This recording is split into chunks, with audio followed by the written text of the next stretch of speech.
welcome to Justice. I'm Jeanine Pirro. Thanks for being with us tonight. And thank you for once again making justice #1 last weekend. We have a packed show for you tonight. Counselor to the President Kellyanne Conway, Congressman Darrell Issa, Governor Mike Huckabee, and Turning Point USA's Candace Owens with the most outrageous comments of the week. But first, how was your week? Mine, as you may have heard, was quite eventful. And a message for Whoopi Goldberg regarding what happened on The View this week coming up later in the show. But first, my open. Every week I do an opening statement on whatever it is that has me fired up. This week, take a look. The GDP under Obama was barely 1. We're going up to 4. So you want to talk about hate crime? I'll tell you about I fought for a law for hate crime. I also think it's important, as we said, 89% of the Republican Party still supports him. He still has huge popularity in the country. And if Democrats don't get their you-know-what together, he's certainly going to get reelected. Here's my question for you. Here's my question for you, because you talk about... I am not, Judge. Nobody is... Oh, yeah. Did you just point at me? Yes. Listen, I don't have Trump derangement. Let me tell you what I have. Okay. I have a lot of... I'm tired of people starting a conversation with Mexicans or liars and rapists. I'm tired of people starting a conversation about this country. Listen, I'm 62 years old. There have been a lot of people in office that I didn't agree with, but I have never, ever seen anything like this. I've never seen anybody whip up such hate. I've never seen anybody be so dismissive. And clearly you don't watch the show, so you don't know that I don't suffer from that. What I suffer from is the inability to figure out how to fix this. That's my issue. But one of the things that you talk about a lot, and I'm curious about it, is the deep state. How long has the deep state been there, and who's running it? Well, I want to answer your question, because you had your opening statement, which was how horrible it is that Donald Trump is talking about all of these people. Sorry, you know what that's what you said. You said, Whoopi, you know what's horrible? That when people who shouldn't be here end up murdering the children of American citizens. You know what's horrible? When the President of the United States whips up people to beat the hell out of people. No. Say goodbye. Let me go. I'm done. After that, I was cursed at, and I and my team were thrown out of the building. Should I be angry? I suppose I should. But in the end, this isn't about me. And nobody needs to feel sorry for me. I'm a big girl, and I'd go back on The View again. No one intimidates me. But more on this issue, specifically to Whoopi, who I've known for years, later in the show. As I said, this isn't about me. There's a bigger issue at play here. The View is just a microcosm of what's going on in this country. The level of hatred toward the 45th president of the United States is beyond anything we've seen in American history. He was once an icon, sought after for movies, television, by politicians on both sides of the aisle, sports figures, and yes, even the media. Then he ran for president. Now Donald Trump is the target of vitriol so palpable, it's simply frightening, and reason has become irrelevant. We can't have conversations anymore, and the ripple is national in scope. Family, friends, acquaintances can't even talk to each other. They remove each other from Facebook, and they change dinner and family gathering plans for the holidays depending on their politics.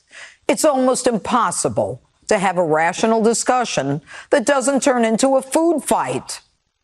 And for some, it's now even fashionable to threaten the President of the United States. He talks how he wants to punch people in the face. Well, I'd like to punch him in the face. They asked me, would I like to debate this gentleman? And I said, no. I said, if we were in high school, I'd take him behind the gym and beat the hell out of him. When was the last time an actor assassinated a president? Yes, I have thought an awful lot about blowing up the White House. And that's not all. When a member of Congress can say this about people who work for and support the president, we have a real problem in America. have members of your cabinet that are being booed out of restaurants, who have protesters taking up at their house, who's saying no peace, no sleep. And if you see anybody from that cabinet in a restaurant, in a department store, at a gasoline station, you get out and you create a crowd. And you push back on them. And you tell them they're not welcome anymore, anywhere. Not welcome anymore, anywhere. The anger of the left in America is out of control.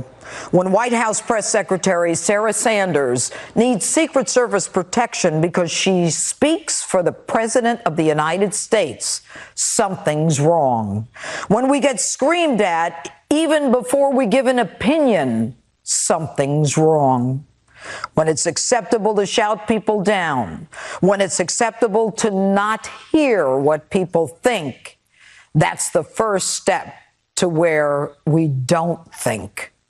And thinking you're right and not allowing debate is fascism, whether it comes from a Democrat or a Republican, or the right or the left, it's wrong. It seems in America today that the takedown of a president is more important than the success of our nation. I lived through 8 years of Barack Obama.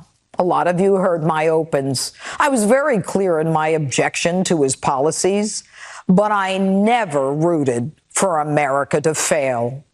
The things that we should all want and that no one would be against simply don't matter anymore.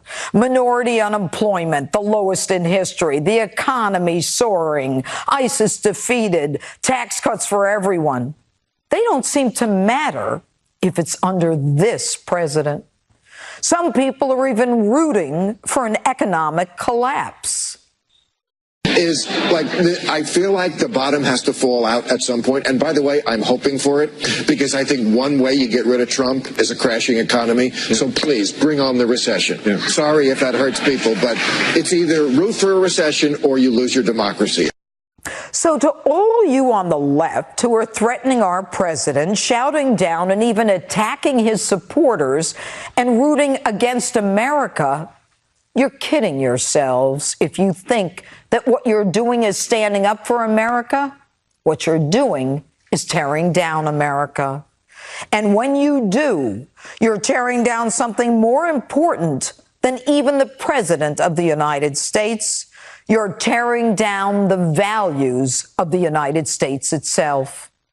Everyone has the right to speak. But when you can't even listen to what someone has to say because you despise the man who is president, you undermine not the President of the United States, you undermine the United States. And that's my open.